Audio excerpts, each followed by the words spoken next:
look at what's happened to the situation with women since 1970. That's changed so fast that people can't even keep up.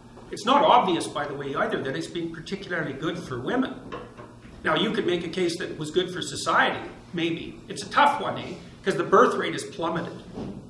And so, maybe you don't care about that. Maybe you think there's too many people on the planet already, whatever. But, it isn't that easy to figure out when something is working properly.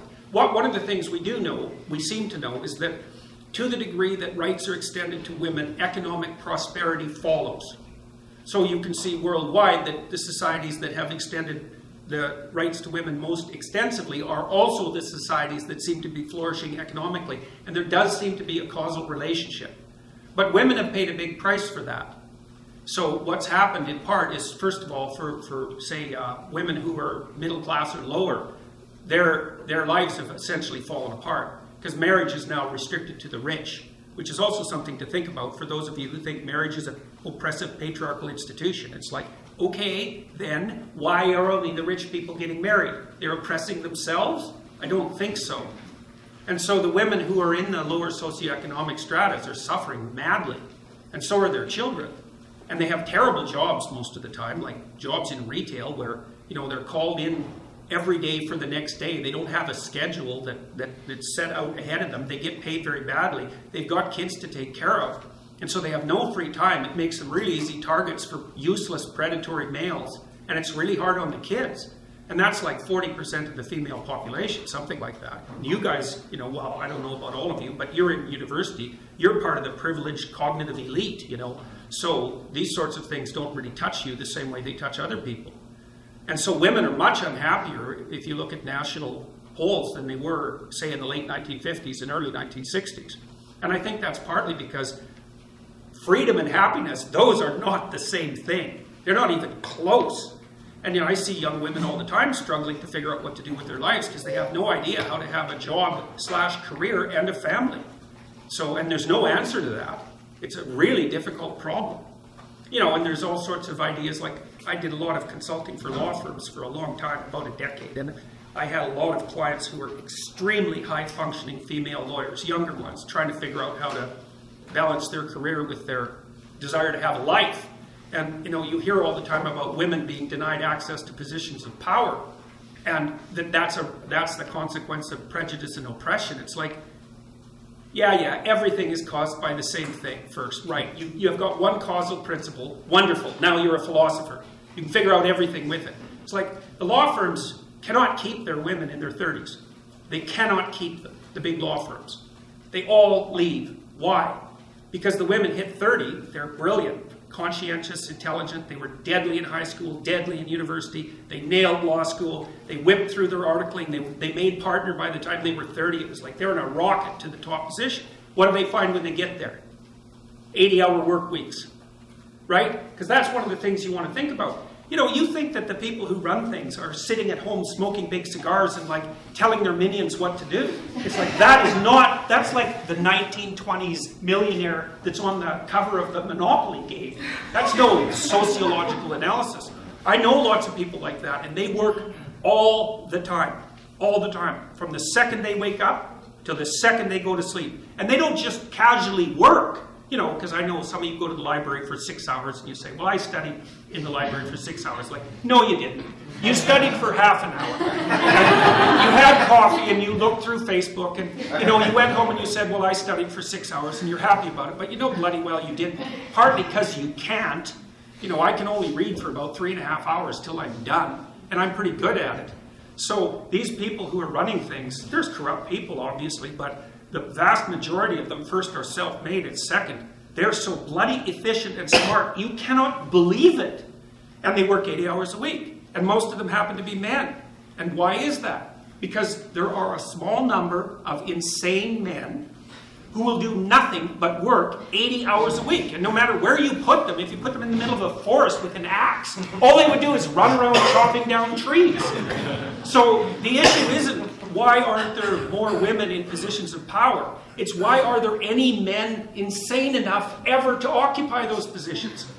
Because we also know, and the data on this is very clear, what's the relationship between money and well-being? Once you have enough money to keep the bill collectors from your door, so once you have enough money to stave off misery, which is sort of lower middle class, something like that in our society, maybe a little lower than that, extra money does not help you. It does not improve your life. So why bother with it? Well, that's what the women in the law firms think. It's like most of them, by the time they're in their 30s, are married. Almost all of them are married to men who make as much money or more than they do, because that's what women go for cross-culturally. 4 to 5 years older, equal or higher in the socioeconomic status. So their husbands already make $350,000 a year. It's like they think, well, I don't need much more money. The men use money to keep track of the competition, by the way, because all the male lawyers that I talk to are usually real hard-ass guys, really low in agreeableness, really high in conscientiousness, like conservative types, low in openness as well. And they want to win.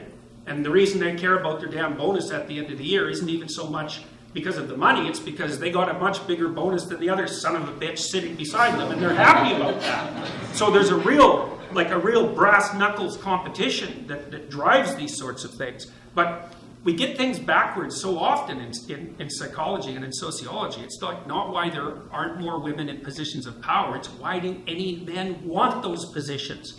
You just have no idea the amount of responsibility that comes along with that. You just imagine for a minute trying to run $1 billion corporation. You can't even bloody well balance your checkbook, and there's dust bunnies underneath your bed. How in the world would you ever run $1 billion corporation? Those things are complicated. And you have enemies, and they're trying to take you out all the time. You look at Apple and Samsung, man, they're just torturing each other in the courts nonstop. You know, if you're running a big corporation, you'll be handling 200 or 300 lawsuits at a time. And that's just nothing compared to the complexity of what you actually have to do. Stay on top of the technology, constantly interact with your large customers, travel all the time because you have to maintain the relationships.